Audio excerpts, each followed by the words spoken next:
Hello there, welcome to my guide for painting a Genestealer cult Magus for Warhammer 40,000. After constructing her, the first thing I've done is sprayed her with some matte black spray from Colourforge. I'll then use some Mechanicus Standard Grey to start painting the undersuit, her trousers, and most of her sort of armour that's around. It's mostly sort of the rib sections. I'll then paint any cloth clothing that she's wearing with some Mephiston Red. Next up is some Admin Grey, and this is for the rest of the armour. And then we're moving on to some Lead Belcher to paint any metal areas that will stay silver. And then we're going to give all of that a wash with some Nuln oil. While that wash dries, we're going to begin on the black areas, and for that we're going to use some Corvus Black. And this will be followed by a second highlight using Eshin Grey. Once the Nuln oil wash has dried, we're going to relayer the Mechanicus Standard Grey, taking care to avoid any of the recesses. This will then be followed by a 50-50 mix of Mechanicus Standard Grey and Admin Grey for the first highlight. Now the second highlight will be using Admin Grey just by itself and more of an edge highlight.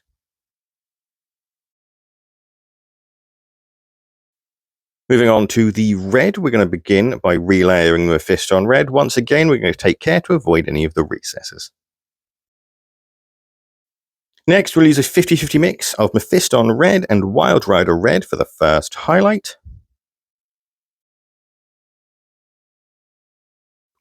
Followed by Wild Rider Red just by itself for the second. And then lastly, as an edge highlight, we're going to use a 50-50 mix of Wild Rider Red and Matte White just to sharpen the very sharpest sections. Then moving on to the rest of the armor, we're going to use some Admin Grey. Once again, we're going to avoid all of the recesses.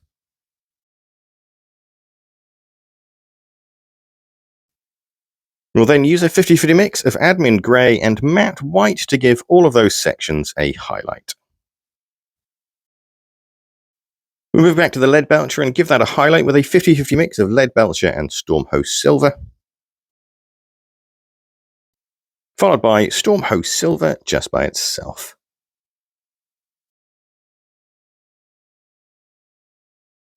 For her skin, we're going to start with a base coat of Wraithbone. This is a thin paint onto black, so take a lot of care and make sure you do a couple of coats. Keep them thin though, so they're nice and smooth. We'll then wash all that skin with some Carroburg Crimson. Then to paint the gun holster and the little straps coming from it, we're going to be using some Catachan Flesh. And any gold areas will be painted with Retributor Armor. Both the Catachan Flesh and the Retributor Armor will then be washed with some Reichland Flesh Shade. Once the wash on the skin is dried, we're going to start painting the eyes. For that, we're going to use some Abaddon Black.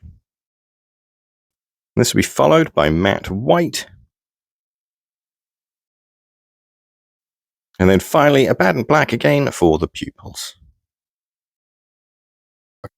Then to start painting the skin, we're going to use some thinned down Pallid Witch Flesh, and we're going to make sure that we do a couple of coats, slowly building up the color so it's nice and smooth, but also giving us a nice highlight.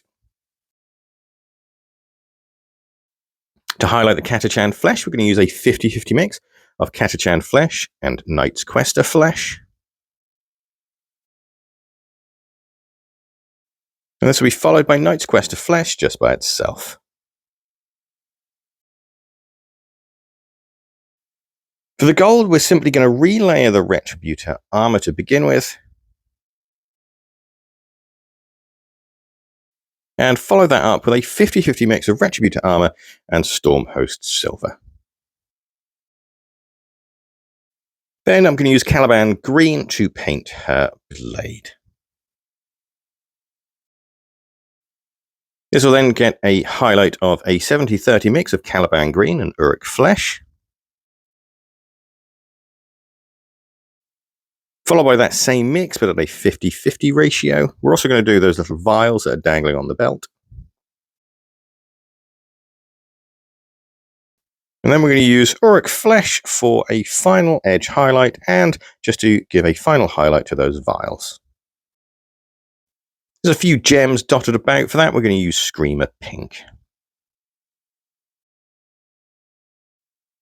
Then a 50-50 mix of Screamer Pink and Pink Horror. Then Pink Horror just by itself. And then finally, for a little bit of a reflective surface, we're just going to use a tiny dot of matte white on the tops of the gems.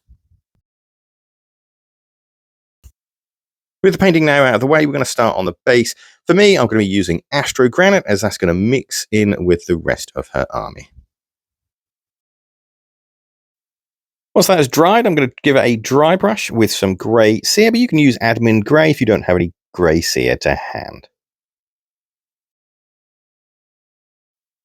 I'll then neaten up the bases with a little bit of Abaddon Black. And this is a step you can skip if you don't have it. I'm going to use a little bit of weathering powder just to dirty up her feet and the back of her cloth so it looks like she's been walking around in some dust. And as the rest of my Genestealer cull are also in some sort of snowy terrain, I'm going to be adding a little bit of Snowflock to her base. And once that's dried, that's her finished. I've got to say, a super fast job indeed. Quite a lot of fun to paint her too. She does have quite a little bit of fiddly detail with all the piping in, but just take a little bit of time and take a little bit of care and you'll be okay. Overall, she took me about 3 hours from start to finish. That's excluding drying time. Thanks for watching this video. If you used the guide, I really do hope it helped. And if you want to see more, we've got plenty more paint guides on the channel from 40k, Marvel Crisis Protocol, all sorts of different stuff. Thanks again for watching, and goodbye for now.